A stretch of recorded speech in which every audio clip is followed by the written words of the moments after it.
Hello guys, so for today's video, so magde-demo tayo kung paano tayo mag-i-install ng driver ng Epson L5390. Then ito guys, yung gamit ko is laptop. Yan. So punta lang tayo sa Google Chrome guys, then search lang natin dito Setup Navi. Setup Navi. Ayan, so ito siya guys, or ito. Then, eto siya guys, oh. Ayan, yung Setup Navi. Ayan. So, click lang natin yan. Then, dito tayo mapupunta. And dito sa Setup Navi guys, lahat ng product lineup ni Epson, lahat ng driver nila is nandito. Ayan, so, search lang natin yung model na L5390. Kasi yun yung driver na i-install natin. L5390. So, mapupunta tayo dito guys. Ayan. Ang maganda rin dito guys, dito sa setup. Ayan, so click natin yung setup.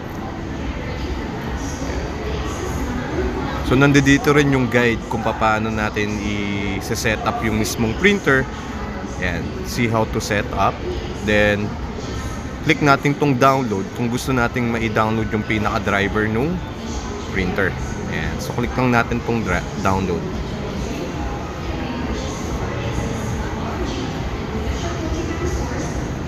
Ayan, so na-download na natin. Ayan, dito. So, mapupunta siya dito guys. Then,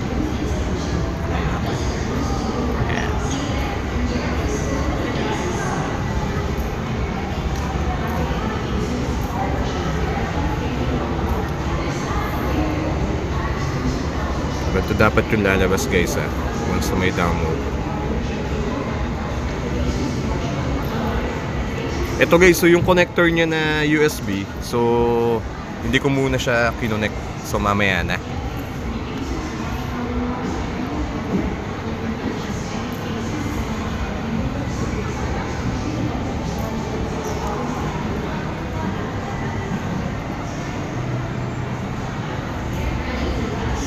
Yan, so wait lang natin to guys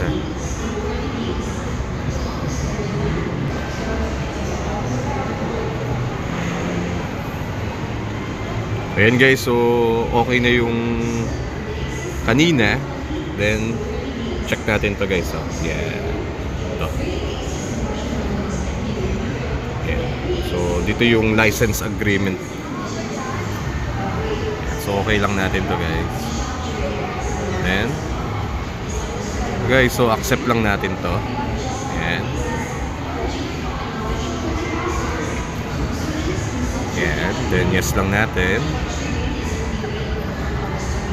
Ayan. So next. Ayan. So allow lang natin to guys. Then next. Next lang tayo guys.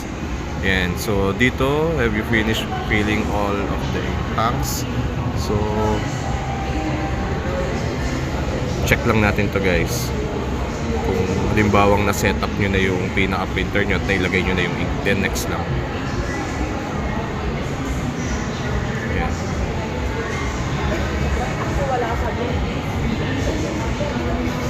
Ayan guys, so downloading printer driver na tayo.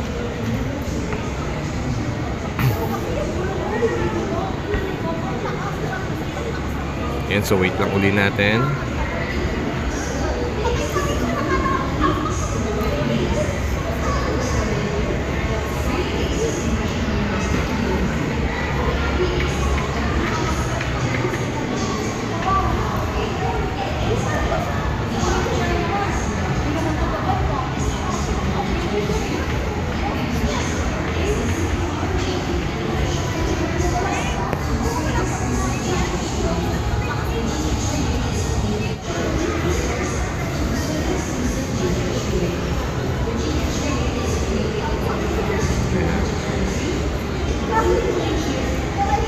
Ayan guys, so kapag okay na at ganito na yung lumabas, so dito mamimili tayo guys kung connect via wifi ba.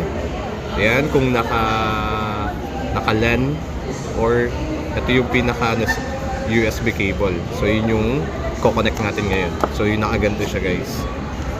So, sa printer naman natin guys, so merong USB cord na kasama talaga.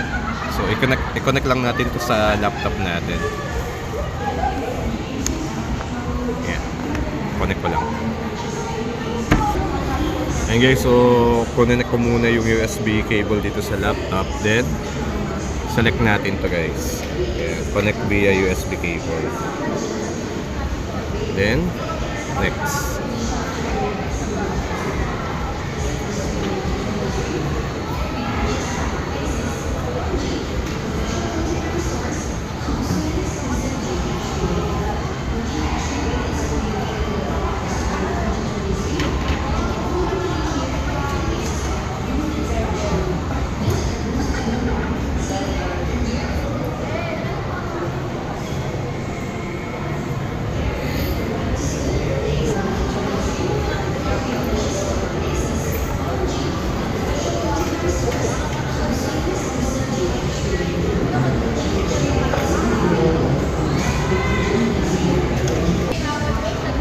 Then ito na guys, so updating the firmware. So when you next. So next lang natin to guys, or i-skip na natin to. Ayan, so hindi naman natin kailangan i-update yung pinaka firmware ng printer. Ayan, so skip. Then ito yung pinaka last is yung pinaka test print po nung printer natin. Talagang na-installan natin siya ng driver. So kailangan makapag-print siya dito sa printer natin na Epson L5390. So lagay lang ako ng papel. Lagay lang ako ng papel. Then test print na tayo guys.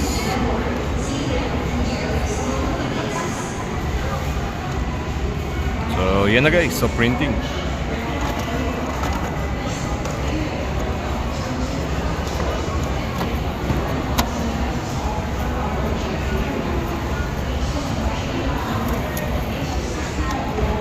So yan, so nag-test print na siya guys. So ibig sabihin, so okay yung naging installation ng driver natin. So ganun lang siya kasimple guys. Yan. Then ito yung pinaka-last is next lang natin to.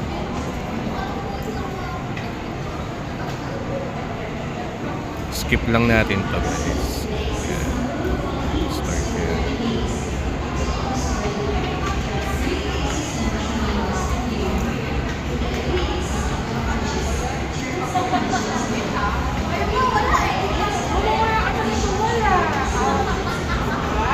Ayan na guys, so okay na. So ganun lang kasimple guys. So guys, kung nagustuhan nyo itong video na to, so pa-like and share na rin itong video na to at pa-subscribe na rin. Maraming salamat.